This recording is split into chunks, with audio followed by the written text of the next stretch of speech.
upaya untuk melakukan pra-peradilan ini bisa digunakan oleh semua pihak dalam semua perkara.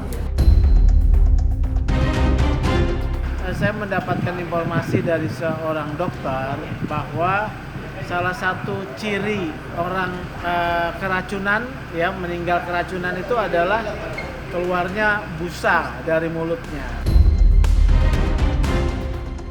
Barang tersebut adalah bagian daripada barang ilegal sebagai hasil TPPU dan diminta pertanggungjawabkan kepada mereka.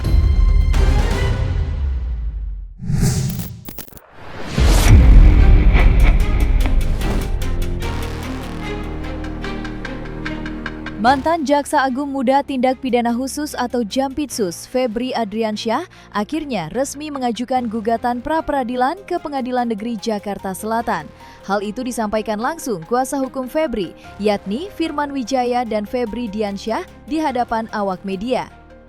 Mereka menjelaskan, jika gugatan pra-peradilan yang diajukan untuk menguji sah atau tidaknya proses penetapan tersangka, penahanan, serta upaya paksa yang dilakukan penyidik dalam penyidikan perkara yang menjerat kliennya.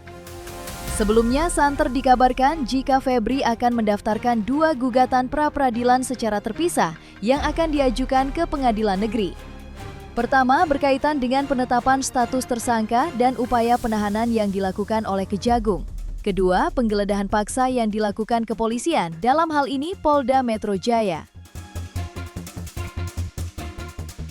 Kami ingin sampaikan sesuai dengan keputusan klien kami, Pak Febri Adriansyah, dan update yang kami sampaikan kemarin di konferensi pers, bahwa kami akan melakukan upaya hukum, langkah hukum pra-peradilan yang dimasukkan secara resmi ke PN Jaksel pada hari ini.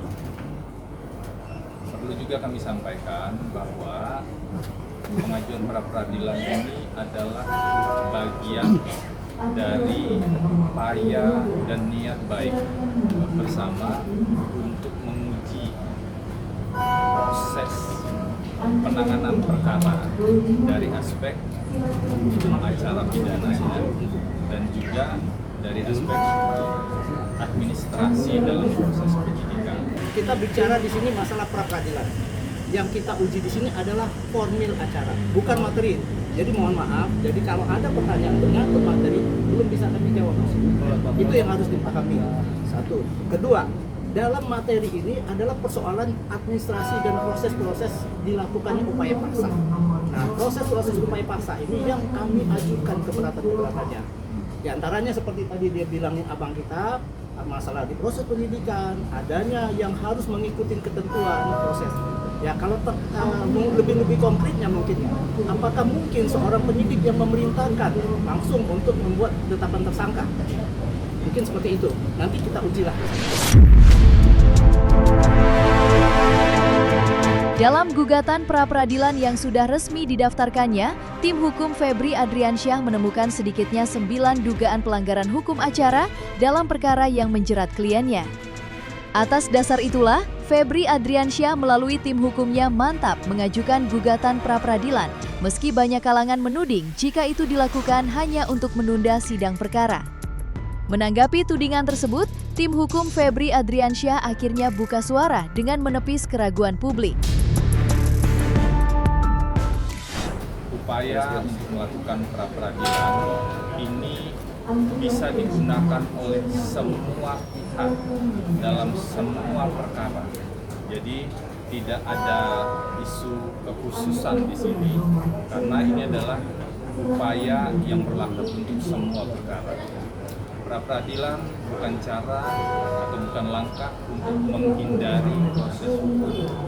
Ini adalah hak yang dijamin agar kita semua bisa lebih terang melihat bersama-sama nanti proses persidangannya, menguji semua aspek pemenuhan atau tidak terpenuhinya hukum acara. Kami sudah menemukan sebelumnya setidaknya, ya saya bilang setidaknya 9 dugaan atau indikasi pelanggaran hukum acara. Dan Dan dalam beberapa hari ini kami menemukan jauh lebih banyak lagi. Polda Metro Jaya sudah menetapkan klaim sebagai tersangka pada 10 Juli 2006.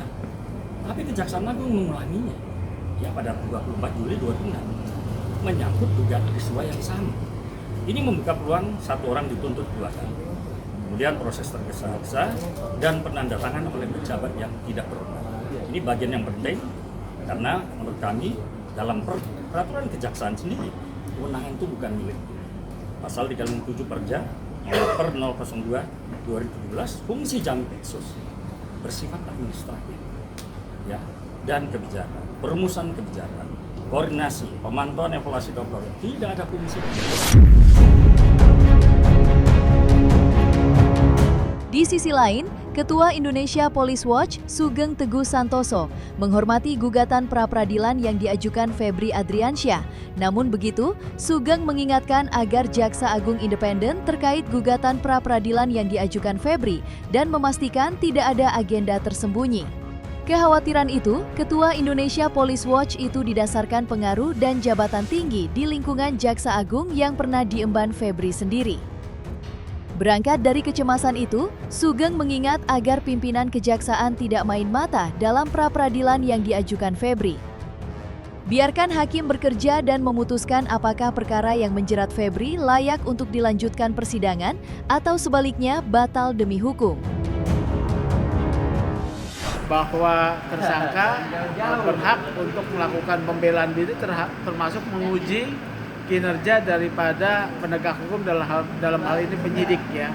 Apakah penetapan tersangka, penahanan itu sesuai dengan hukum. Saya berharap ini dilakukan secara baik oleh peradilan. Akan tetapi catatan saya, kami memiliki satu analisis bahwa ketika Pak Febri sebagai jaksa Jampitsus ya, ia dalam perkara Jarof Rikar mempunyai hidden agenda untuk menyandera peradilan, dalam hal ini pimpinan Mahkamah Agung. Oleh karena itu saya berharap pimpinan Mahkamah Agung bisa melepaskan diri dari sandera ini. Ya, kalau analisis kami seperti itu. Pertama terkait kasusnya Pak Febri ya, tersangka Febri Adriansyah, saya berharap Kejaksaan Agung dalam hal ini tim 9 dapat menuntaskan perkara ini secara akuntabel, profesional ya, sehingga bisa diajukan ke persidangan dan didapatkan putusan yang kuat penghukuman ya. Kita percayakan walaupun skeptisme tetap ada. Selain mengingatkan independensi Jaksa Agung, Sugeng turut mengomentari sekaligus mendesak kepolisian melakukan pemeriksaan mendalam terkait tewasnya kepala rumah tangga Febri Adriansyah Sutrimo. Dalam investigasinya, Sugeng mendapat informasi dari kepolisian jika kematian Sutrimo dianggap janggal lantaran adanya busa pada mulut korban. Dugaan kuat mengenai tewasnya Sutrimo mengarah adanya racun yang cukup mematikan. Kini pertanyaan pun muncul. Benarkah Sutrimo dihabisi lantaran salah satu saksi kunci terkait kasus yang menjerat Febri Adriansyah, terutama soal kepemilikan 74 kg dan uang tunai 543 miliar rupiah di rumah Sentul? Sugeng mendorong kepolisian segera mengungkap tewasnya Sutrimo, termasuk dugaan adanya orang besar di balik kepemilikan emas dan uang tunai yang nilainya fantastis.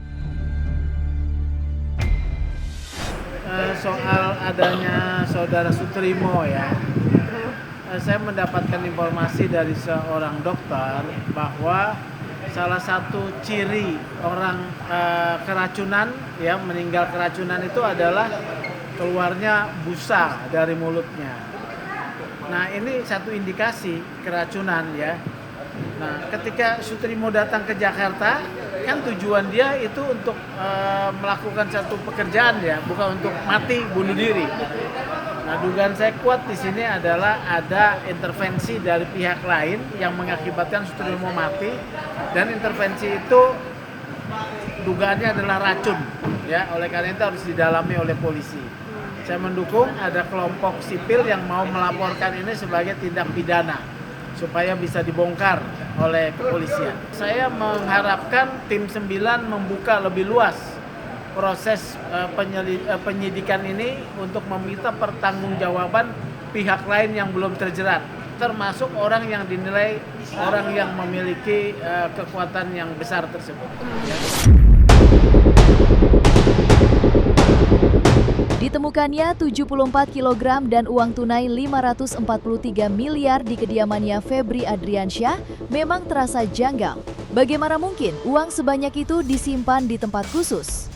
Dari kecurigaan itulah Sugeng berharap kepolisian berani menjelaskan kepada publik siapa pemilik uang dan emas yang nilainya fantastis yang ditemukan di kediaman Febri.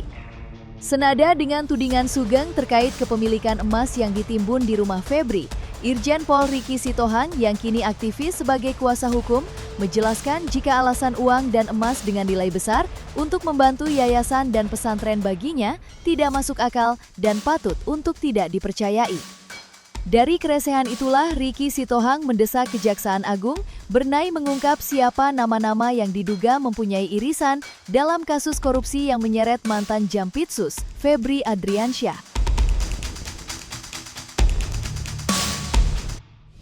Tantangan itu sudah dijawab tuntas ya dengan disitanya barang bukti tersebut dan penetapan Pak Febri sebagai tersangka, Nurman Herin dan juga Don Rito itu telah terjawab bahwa pemilik barang tersebut adalah bagian daripada barang ilegal sebagai hasil TPPU dan diminta pertanggungjawabkan kepada mereka. Artinya itu harus dinyatakan sebagai dalam penguasaan mereka dan barang ilegal itu ada pada mereka sehingga mereka ditetapkan tersangka. Itu sudah jawaban tuntas tuh, ya. Seharusnya kuasa hukumnya nggak perlu bertanya, dia sudah tahu jawabannya. Apalagi dia kan bekas juru bicara KPK. Terus saya harus berbicara secara hukum juga, walaupun tuh adik saya Febri Diansah. Jangan bertanya, kok kamu kok malah bingung bertanya dari mana asal uangnya? Cari dong benang merahnya. Kenapa uang itu tertimbun di Sentul dan di Deklan? Yang diduga ada irisannya dengan klienmu, yaitu Febri Adriansyah. Harusnya Febri Diansah juga tidak perlu bertanya. Kamu yang harus menjawab itu dari mana itu uang tempat tertimbun di situ. Tentu ada relevansinya dengan namanya Don Rito. Apalagi sekarang muncul satu lagi tersangka baru yang namanya Nurman Heri yang ada relevansinya ke sana. Sebenarnya sudah tahu semua masalah ini ya. Apalagi dikaitkan dengan seorang yang namanya Boboho itu kan. Siapa yang menerima uangnya? Relevansinya kemana? Irisannya kemana? Tentu yang sekarang sedang booming kita ketahui adalah masalah Krakatau Steel, terus masalah tambang batu bara, dan masalah Asabri dan Jiwasraya. Nah, ada yang mengatakan bahwa uang daripada hasil ini adalah hasil ciptaan daripada pemeriksaan yang kemungkinan bahwa setelah hasil sidang ini disisihkan. Tapi itu kan perlu pembuktian. Saya kalau berbicara ini secara hukum saja ya gitu ya. Ya sehingga mendudukan seseorang jadi tersangka sah atau tidak itu nanti kita lihat. Hukum akan berjalan.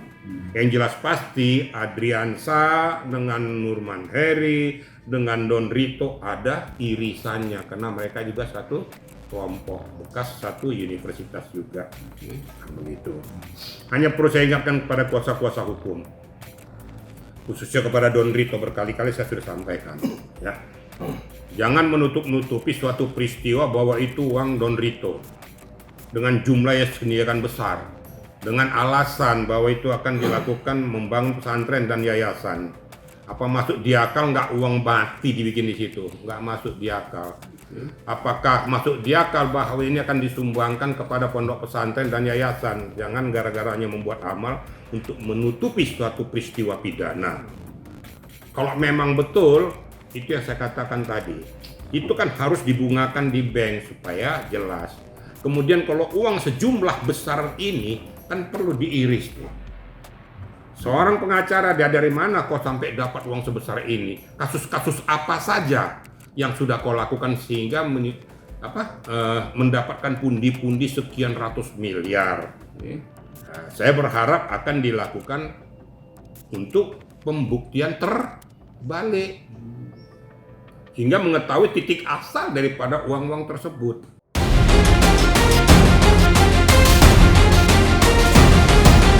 Tak selesai sudah Cumi Lovers, saksikan terus Cumikem In-Depth, kabar lengkap, mendalam, dan akurat dari narasumber terpercaya. Dan jangan lupa untuk like, subscribe, dan juga share channel YouTube Cumi Cumi.